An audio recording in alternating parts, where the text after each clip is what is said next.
Welcome to Tailboard Talk, a fourth shift fitcast. The mission of Tailboard Talk and the fourth shift fitness is to educate and train fire service personnel to increase durability and decrease the potential for injuries and their associated costs. My name is Chris Morella, owner and founder of Fourth Shift Fitness. I'll use my experience as a personal trainer, strength coach, and 15-year veteran of the fire service to deliver tips, tricks, lessons, and information specifically geared towards the health and wellness of firefighters and paramedics. Each episode, you'll leave with immediate deliverables that will improve performance and resilience and keep you in the fight through your career and into retirement. Let's get into it.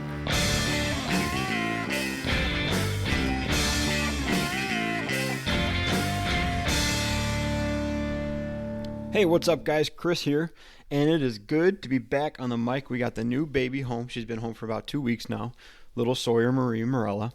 And Nathan, poor Nathan, has been adjusting for better or for worse ever since. But I'm not here for the whole episode. I'm just doing the intro and a little bit at the end. Who you're going to hear from today is Nate Palin and Hunter Schurrer. Now, originally, it was just Nate. I asked Nate to do it. He gave me a general overview what his topic was going to be. I said, sounds awesome.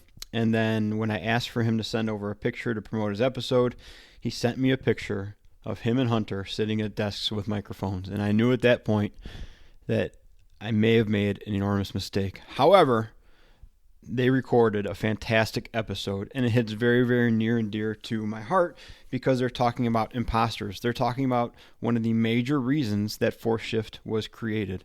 And that's because we had numerous people come into my fire department, from chiropractors to physical therapists to nutritionists, all different fields in health and wellness, and they wanted to give us their spiel on how they can help us and how we should adjust our lifestyles to be more healthy.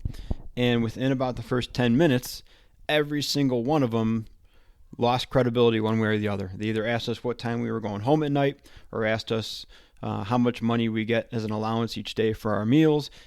And just immediately you knew that they had no idea the type of environment they were in, who they were talking to, what the demands of our job was. And so then automatically we just assume that whatever they're going to say isn't going to translate.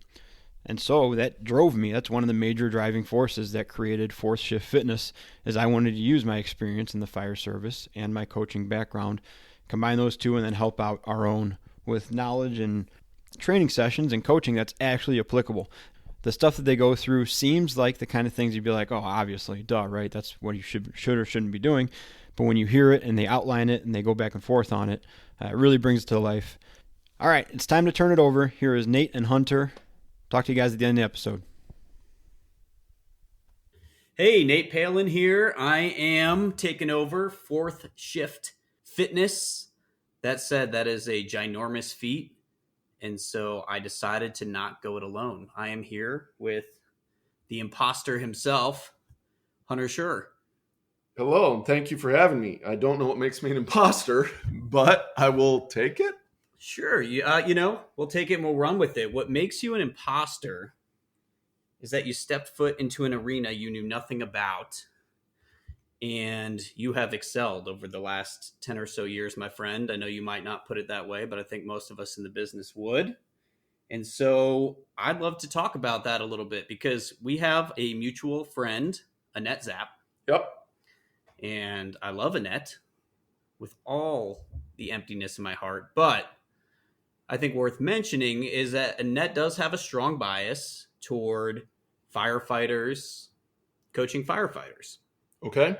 And I absolutely respect that. Obviously, I'm a veteran that coaches in the veteran space, or, former special operations guru who then coached in the special operations space. Yep. But that said, I think a lot of the people doing the best job now are people who did not grow up in that space. And I don't think that it is unique to special operations. I think that it absolutely extends beyond that and into the fire service and into law enforcement, because I think it's less about where you came from and a lot more about how willing you are to step into a new world and understand where they're coming from. What are your immediate thoughts on that?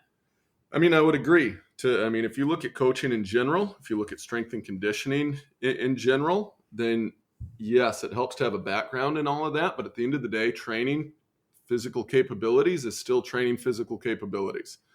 If you try to step outside of that, if I were to ever get specialized, whether it's the military, fire, whatever it is, I'm not going to try to tell somebody how to do their job. I'm not going to try to get so specific in an expression that I know you've used before, as far as make the, the weight room the battlefield, so to speak. Yep. That's not my job. Your job as a coach, and depending on your unit or wherever you're at, is to increase the physical capabilities of those athletes that you are working with. So yes, it absolutely helps if you come from that community, but in that same breath, just because you've been in that community does not make you an expert on how to necessarily train them.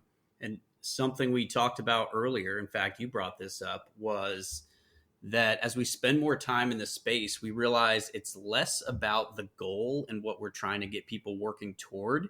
And it's more about the actual person you're working with, right? Like the clay you're about to help mold. Yep. And what's in front of you. And so I think that in any arena, you do your work to assess that person, figure out where they are, where they're coming from. And then that's what you're working with to start pushing toward a goal. But quite frankly, like, you don't necessarily have to have lived and breathed that space to do that. No, I mean, you've got to meet people where they're at, first and foremost. You can have goals and you can work backwards, as we've talked about, but none of that matters if you can't, get specific to meeting that person where they're at, developing the capabilities that they currently have towards, whether it's, whatever selection process that may be, whatever testing process that might be coming their way. They have to be able to pass those tests, but you have to see where they're at compared to try to just work backwards, because everybody's an individual in person first and foremost.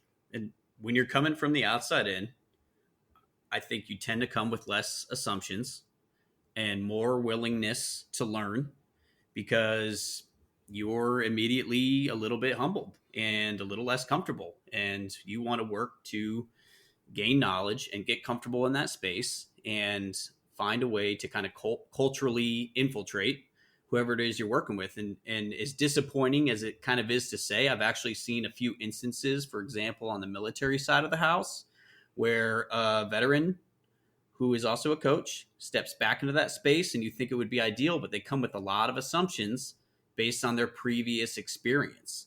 And quite frankly, stuff changes rapidly in these worlds.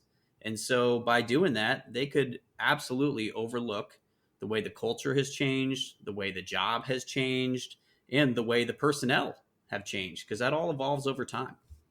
Yeah, absolutely. I mean, and you can look at any sport, and a lot of the time, if you've participated in that sport, and especially if you had success in it, or if you had success in train-ups or preparing for a test in the tactical world, you're going to come in with biases. You're going to be like, this is what I did. I obviously passed the test. Obviously, I know what I'm doing, and so you're going to train how I test. Well, the issue with that is a lot of the times, or especially what we'll see on the military side, is you have people that pass selections, that pass tests, despite the training that they were doing. Yes. So not that their training worked, it was that they were able to achieve it despite training being poor. And that can easily carry over into, discussing the firefighter world in regards to you're preparing to, pass the test to make sure that you can get into, the house that you need to or get certified. And because of that, that person creating that test could end up just kind of doing what they did. And that doesn't mean that it's right, doesn't mean that it's wrong, but that person's already going to have a preconceived notion as far as what that takes, compared to somebody that may be coming from the outside that has done their research, that's a little more of possibly a subject matter expert, even though they don't have a history or skin in the game. They're going to be able to look at it from a non-biased opinion. Here are actually the physical characteristics needed, and be able to develop a program based off of that compared to experience. Not that experience isn't needed. Yeah, they're looking through a more objective lens. There's definitely a bit of survivor bias, right? So if you survived whatever training you did, that just might show that you're already in a place where you could survive the actual testing or whatever it might be, or the pipeline that led to your ultimate goal. Doesn't necessarily mean the training's good. And so we see that a lot, where people train others like they would train themselves because they can't objectively view the landscape. And that's where a coach coming from the outside, so long as by the same token, they don't bring those biases with them. You can't step into the fire setting like it's collegiate strength and conditioning. No. Just like you can't step into training a tennis player as if it's the football team. Correct. Yeah, I mean, you have to treat each athlete as their own, what their goals are, but at the same spot, like we talked about earlier, meet them where they're at to make sure that you develop them appropriately compared to trying to just take that square peg and put it in a round hole because that's what you think, that athlete should look like.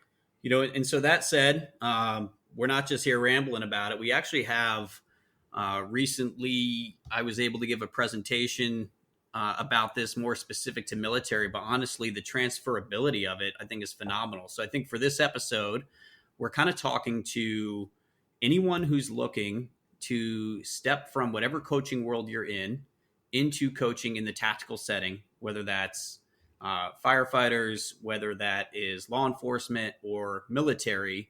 I think these concepts are transferable. And the other part worth mentioning is that a lot of these I developed with advice from Hunter, which is why he's on to help talk about them. So I'll speak it, Hunter, and then if you want to kind of swing in with a little bit of some extra seasoning, that'd be awesome. So one, do your reconnaissance, right? And the subtitle I have here is to smell what you're about to step in.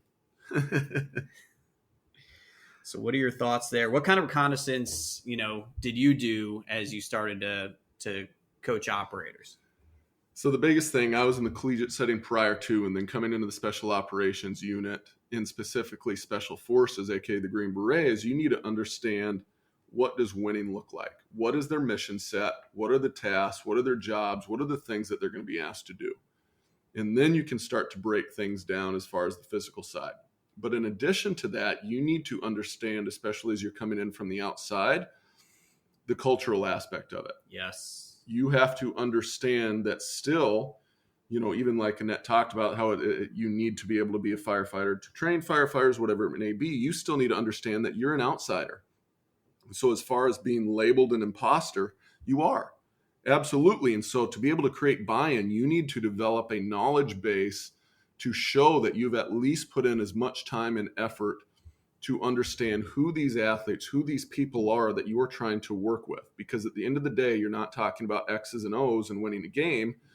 To a lot of the extent, you are talking about their careers, their livelihoods, and in a lot of situations, their lives. And if you expect that they're just going to hand things over because you've got, as the expression of alphabet soup behind your name, you're going to fail. And you've got to make sure that you have done as much as you can to learn about who's your population, why are they doing their, what they need to be doing in the first place, and then how can you then, as their strength and conditioning coach or whatever, performance, job that you've got, fit into their mission set or career goals. So speaking of the alphabet soup, did you show up at the unit then and talk about your championship throwing experiences and where you got your master's degree and what level of weightlifting certification you had? Or, did you strip off your flair?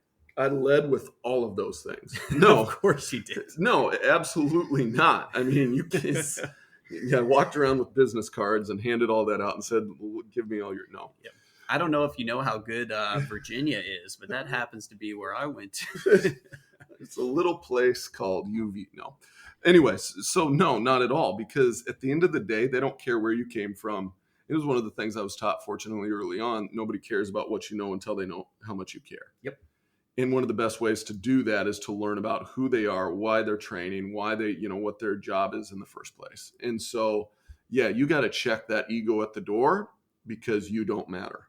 They matter, and they're only going to understand that if then you are willing to put in that time and that effort to do that. So absolutely, you got to leave all your other credentials, everything at the board, because that's from one world to the other.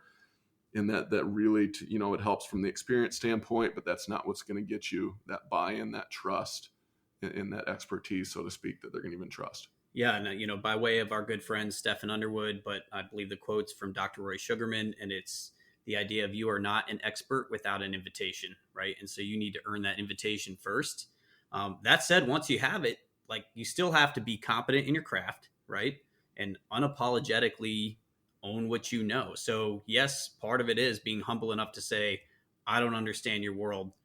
Show me what it's all about. But at the same token, you can also speak out of the other side of your mouth and say, I know strength and conditioning, and I can bring this to you. I have something to offer here. Yeah, absolutely. I mean, that's where you can get into whatever tests or physical, characteristics they need to adapt and bring up, and you can speak to those. You're not going to be able to speak about, what's gone on in their actual job, but you can talk training, and then you need to make sure that you've got the expertise to then back that up. So without getting into our personal lives, because we just don't have that kind of time, and there's No. there's another podcast now for that. That is true. Vulnerability, Yep. right? So walking a mile in their boots. Tell me, for you, what are some things that you did to literally walk a mile in their boots? I mean, and literally just that, like getting out and walking miles with them. You need to make sure that you get out into their space. The more you can be in their world and meet them on their playing field, the better off that you're going to be. Obviously, I mean, if you're talking fire, that doesn't mean going on calls or whatever it is with them. But that would be awesome, though. I'm not going to. I would be such a liability. Absolutely. But it would be fun. I would like to sit in the bucket and drive that back into the truck. Annette, can we sit in the bucket?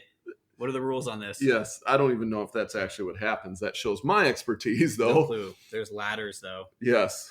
But, I mean, understand the gear. Put the gear on. Get out with them. Get in their field. Go through their training. Even if you're not participating in it, go observe. If all they know is you in the weight room or you in the fitness space or whatever it is, that's all that you're going to assume from them.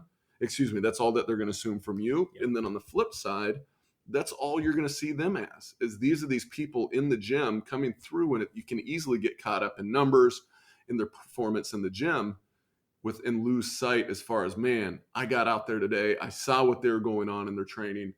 I've got to rethink, or I need to address how all these things are going on with their training to adjust stuff in the weight room side of the house. So the more you can actually get hands-on in their field, in their world, you talk about that vulnerability, it's going to be uncomfortable. You're going to end up doing things that are obviously not your expertise, especially if you're coming from the collegiate sector, field sports, or whatever that is, to the tactical, but also vice versa. If all you've known is the tactical and you're trying to go into the athletics, regardless, get to know that sport. And the more you can play that sport or that competition or those trainings as much as possible, the better off you're going to be, the more you're going to be able to understand. And then you guys can actually start to speak the same language and be on the same page when you're talking about whatever needs to be addressed. And you'll also realize the limited carryover, quite frankly, of the weight room to, their vocation, because you'll be like, hey, this person who can barely squat whatever and their conditioning's garbage, and then suddenly you get on scene and into their training, their world, and you're like, wow, they're in charge and they know their stuff, and their decision-making capabilities is really, what's important or whatever it is. And you start to realize that you need to stay a little bit humble and not overvalue what you bring to the table as a coach, quite frankly. So Hunter, on that same note, for, soliciting their input. So I think when we talk about, quote, evidence-based, a lot of us think like research and thick rim glasses and that kind of deal. But and for coaches, we quickly like pipe up for, well, also our coaching experience, right? Like, yeah, I know this hasn't been shown in the research yet, but I have experience with it, blah, blah, blah. But one thing we often overlook is that the athlete, the end user, the firefighter, right? Like their input is valuable as well. Absolutely. And again, when you're coming in from the outside, at times, and more times than not, you need to kind of shut up and listen to what they're telling you, because they're the subject matter experts when it comes to their craft, when it comes to their job and their career. And even if it's placebo to some extent, they're going to tell you what they need. And if you're willing to be able to get into those situations, to open up and have those conversations in the first place, to try to understand what they think, at least from their experience, they need from a training perspective, it's going to give you a lot of insight, and it's also going to give them a voice in their training, which then helps create buy-in. But you're going to learn more than you ever think you will if you think that you're going to come in and say, I understand your job. I've seen it. I understand whatever these tasks are. We just need to do more X of this. When in fact, if they're speaking to something that maybe they've gone through, they felt, or whatever it is in their own training. I mean, I saw Backdraft. It is. And Kurt Russell was amazing in it. And because of that, that is all the information you would ever need. In which I think it was Stephen Baldwin. But anyways. Either way. But yeah, point being is you need to listen to your athletes, because this is their world. They're the subject matter expert, and you need to understand that you're a very small part in their job, their life, their career. compared to being you the one that's coming in trying to help tell them what to do. Yeah, and quite frankly, what will happen next is the next piece of advice here, which is building bridges to their domain.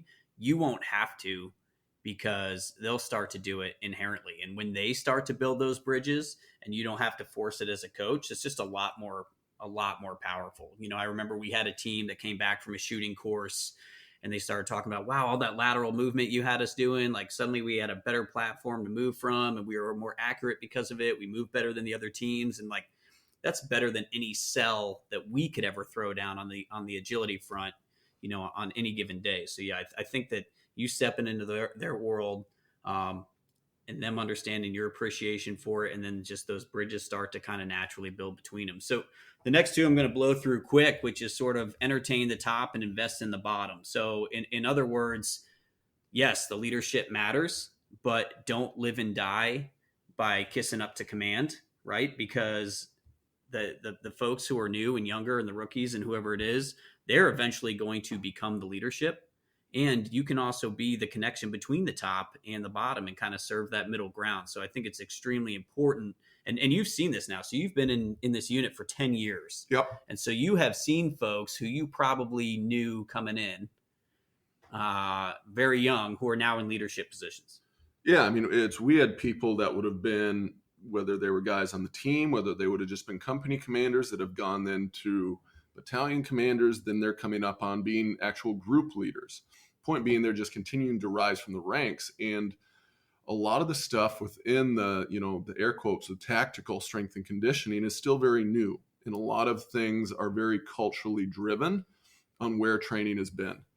Again, it goes back to, we do this because this is what they did before us, and so on and so forth. And it's not to devalue that, but, to take, a Navy term, so to speak, if you're turning this, aircraft carrier around and the cultural shift that it's going to have to take, it needs to start from that bottom up and indoctrinating and teaching as people are coming to the unit or whatever you're at, the importance of this. So as they continue to move up the ranks, like Nate said, they understand that this is a very important part of the job. If you just try to focus on leadership all the time, you're not going to build that culture from the bottom up.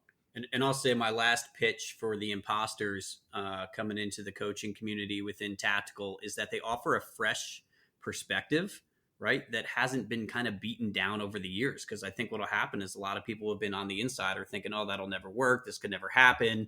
But sometimes not just a fresh eyes, but a fresh voice can help to bring about some of that change. So to real quick recap, because I think we're absolutely pushing the limits of what Chris has allowed us to speak here today.